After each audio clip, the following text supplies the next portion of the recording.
ये तो पूरा जल ही जल महाराज जी दिखाई दे रहा, हर तरफ एकदम जो है जल यमुना महारानी का स्वरूप है। और ये तो सब ठाकुर जी की लीला, जो कुछ भी हो रहा है सब ऐसा ही हो रहा है। तो ऐसे जल में जो है महाराज जी लोग कैसे कुटिया में रहते सब थे? कुटिया में कहाँ सड़क के किनारे पड़े हुए हैं, अपने अपना लगा कर। हाँ, क्योंकि रात बिरात और जल आ जाए तो ऐसे में रहना तो बड़ा खतरा है। तो इससे पहले तो महाराज जी जल कम हो गया था, कम हो गया फिर दोबारा आ गया। दोबारा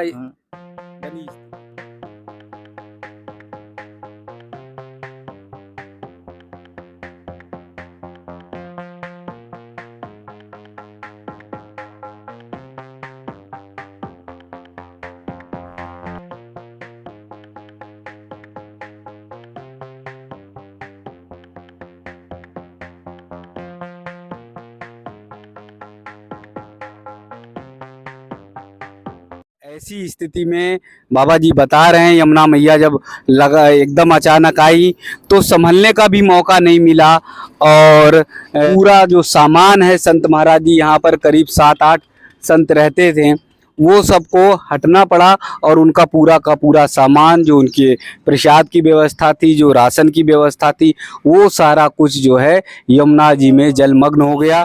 इस समय कुटिया भी कम बची हुई हैं जो यहाँ पर दिखाई दे रही हैं, क्योंकि 8-10 कुटिया थी और जो कुटिया हैं वो सब कुछ जो है जल में एकदम पूरी तरह से समाहित हो गई हैं। चारों तरफ आप देख रहे हैं यमुना महारानी का जल ही जल दिखाई दे रहा है। इस बार यमुना मैया ने अपना जब स्वरूप बढ़ाया, विस्तार किया, तो फिर जो है हर जगह वृंदावन में जल ही जल दिखाई दिया। लेकिन सौभाग्य देखिए कि हनुमान जी यहाँ पर बैठे हुए हैं और हनुमान जी तक जल नहीं पहुँचा। हनुमान जी को स्पर्श करके यमुना महारानी जो है एकदम निकल आई। ऐसा लग रहा था कि जैसे हनुमान जी की स्तुति करने, हनुमान जी को स्पर्श करने यमुना महारानी आई हों और यमुना महारानी ने हनुमान जी को स्पर्श किया और यहाँ से फिर लौट गई।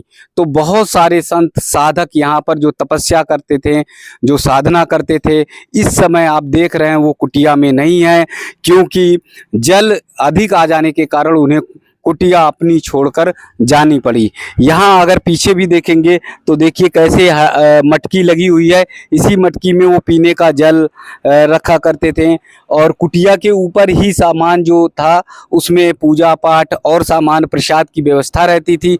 वो सारा जो है इस समय व्यवस्थित हो गया, यानी यमुना जी में समाहित हो गया।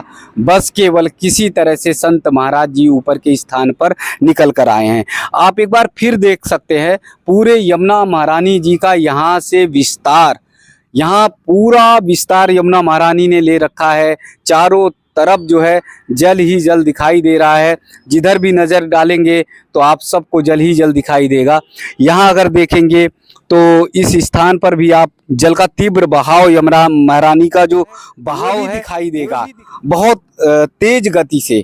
तो इसका मतलब इस बार जो है संतों को भी मुश्किलों का सामना करना पड़ा, कष्ट उठाना पड़ा, क्योंकि जल इतनी तेजी से बढ़ता चला गया और इसलिए उन्हें जो है अपनी कुटिया में रहना संभव नहीं हो पाया।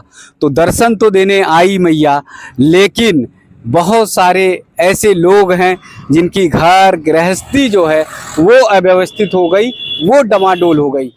बाबा जी से बातचीत करते हैं, जानते हैं कि यहाँ पर जो संत महाराज जी थे इस समय कहाँ पर गए हुए? वो भोजन पाने गए हैं बाबू, प्रसाद के लिए। प्रसाद के लिए जी। हाँ। ये तो पूरा जल ही जल महाराज जी दिखाई दे रहा, हर तरफ एकदम जो है जल यमुना महारानी का स्वरूप है। और ये तो सब ठाकुर जी की लीला, जो कुछ भी हो रहा है सब ऐसा ही हो रहा है। तो ऐसे जल में जो है महाराज जी लोग कैसे कुटिया में रहते थे? सब कुटिया में कहाँ सड़क के किनारे पड़े हुए हैं, अपने अपना लगा कर। हाँ, क्योंकि रात बिरात और जल आ जाए तो ऐसे में रहना तो बड़ा खतरा है।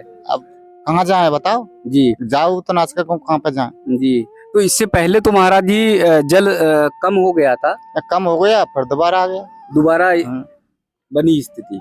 यहाँ पर जो पेड़ पौधे लगे हुए थे वो सब पानी से खंडित हो गए।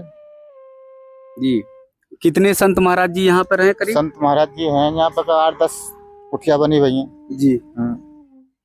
तो पूरा उनका अनाज, राशन, पानी वो तो सब बह, सब जमुना जी में बह वो तो जी। अचानक यमुना जी का जो है जल एक संग पानी आया, अब सब चलो जी। खाली जी थोड़ा बहुत लत्ता कपड़ा जो उड़े बिछावे के बचा रखे और सब भेगो। जो ऊपर तक ला पाए वही बच पाए, बस वही बचवा, बस। बाकी अचानक क्योंकि जल आने से इतना सारा सामान कहाँ लेकर जाएं, कहाँ हाँ, उठाएं। सब जी, कहीं। तो आप देख सकते हैं कि यमुना जी का जल कितना बढ़ा हुआ है। और ऐसी स्थिति में बाबा जी बता रहे हैं, यमुना मैया जब लगा एकदम अचानक आई तो संभलने का भी मौका नहीं मिला। और पूरा जो सामान है, संत महाराज जी यहाँ पर करीब 7-8 संत रहते थे, वो सबको हटना पड़ा। और उनका पूरा का पूरा सामान, जो उनके प्रसाद की व्यवस्था थी, जो राशन की व्यवस्था थी, वो सारा कुछ जो है यमुना जी में जलमग्न हो गया। इस समय कि यमुना महारानी ये सीख देने के लिए आई, यमुना महारानी ये बताने के लिए आई कि आप सब सतर्क हो जाइए, आप सब समभाव में रहिए, क्योंकि जीवन उतार चढ़ाव है, लेकिन उसको समभाव बना कर रखिए, उसको बराबर लेवल पर बना कर रखिए, तो आप कभी भी डगमगाएंगे नहीं, कभी भी गिरेंगे नहीं। तो इसलिए अधिक बहुत कुछ मिल जाए जीवन में तो बहुत ज़्यादा अहंकार नहीं होना चाहिए। और कभी खाने को ना मिले, कभी आपको प्रसाद की भी व्यवस्था ना हो, तो मन दुखी नहीं होना चाहिए, क्योंकि ये जीवन, यमुना महारानी जी एक सीख देती हैं कि ये जीवन समतुल्य बनाकर, यानी सम बनाकर रखिए, क्योंकि पल भर में कब से क्या हो जाए कोई भरोसा नहीं। यहाँ पर कुटिया को देखकर, संतों की स्थिति को देखकर आप साफ अंदाजा लगा सकते हैं, यही जीवन की एक मूल रेखा है, यही जीवन का मूल आधार है। इस मूल आधार को अगर आप समझ पाएंगे तो जीवन में कभी असफल नहीं होंगे, जीवन में कभी भी निराश नहीं होंगे, जीवन में कभी भी आप दुखी नहीं होंगे। एक बार फिर ऊंचाई से, स्थान से आप देख सकते हैं कि एक तरफ तो हाईवे है, पीछे वाहनों की लगातार आने जाने का क्रम जारी है, तो दूसरी तरफ यहाँ से आप देख सकते हैं कि हम कितनी गहराई में हैं। और इस स्थान पर आप देखकर अंदाज़ा लगा सकते हैं कि कितनी गहराई में होने के बाद संत महाराज जी लोगों ने अपनी कुटिया बनाई हुई थी। तो यहाँ स्थिति आप सब एक बार पुनः कोशिश प्रयास संत महाराज जी तक पहुँचने का। हमारे साथी चेतन भैया भी कोशिश कर रहे हैं कि हम लोग पहुँचे वहाँ, संत महाराज जी की एक एक कुटिया को दिखाएं, जहाँ पर उनकी कुटिया एकदम जो है यमुना महारानी के आने के कारण जो है एकदम बह गई। यहाँ पर भी आप देख सकते हैं, यहाँ से अगर हम लोग चलकर देखते हैं तो यहाँ साफ पता चल रहा है कि ये कुटिया में पूरा का पूरा सामान जो है वो बह निकला। यहाँ बहुत सारे संत महाराज जी थे और जल आ जाने के कारण, अधिक जल आने के कारण उन्होंने अपना सामान, अपनी गृहस्थी सब ऊपर कर ली थी, लेकिन निरंतर जल बढ़ता चला गया। यमुना महारानी ने अपना स्वरूप एकदम विस्तार में लिया, तो फिर जो है यहाँ से पूज्य संत महाराज जी लोगों को जाना पड़ा।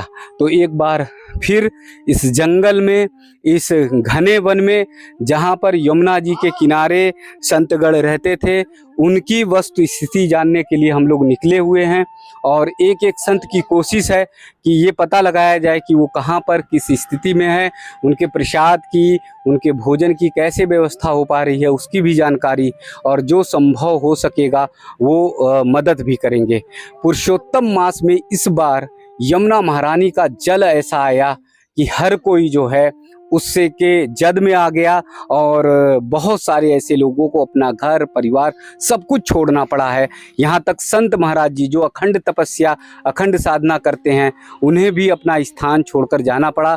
आप देख सकते हैं कि कैसे कगार पर ये है, थोड़ी बहुत कुटिया बची हुई है, वरना ये भी ढहने के कगार पे है।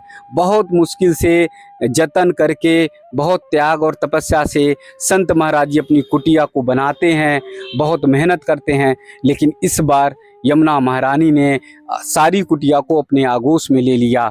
और पुनः फिर धीरे धीरे जल घटेगा, कम होगा, तो धीरे धीरे फिर कुटिया बननी शुरू होगी। यहाँ पर बहुत सारे संत महाराज जी थे, एक बार मैंने वीडियो भी बनाई थी, वो सब संत महाराज जी जा चुके हैं। बहुत, ये जमुना जी बहुत बढ़ रही है, संत लोगों के लिए जगह इतना कहाँ रहा है। संत लोग यहाँ से सब निकल चुके हैं, आते हैं शाम सुबह आरती करते हैं और निकल जाते हैं। अच्छा, अभी भी आरती का हाँ, अभी भी आते हैं, आ चुके हैं, एक संत जी तो आ भी चुके हैं।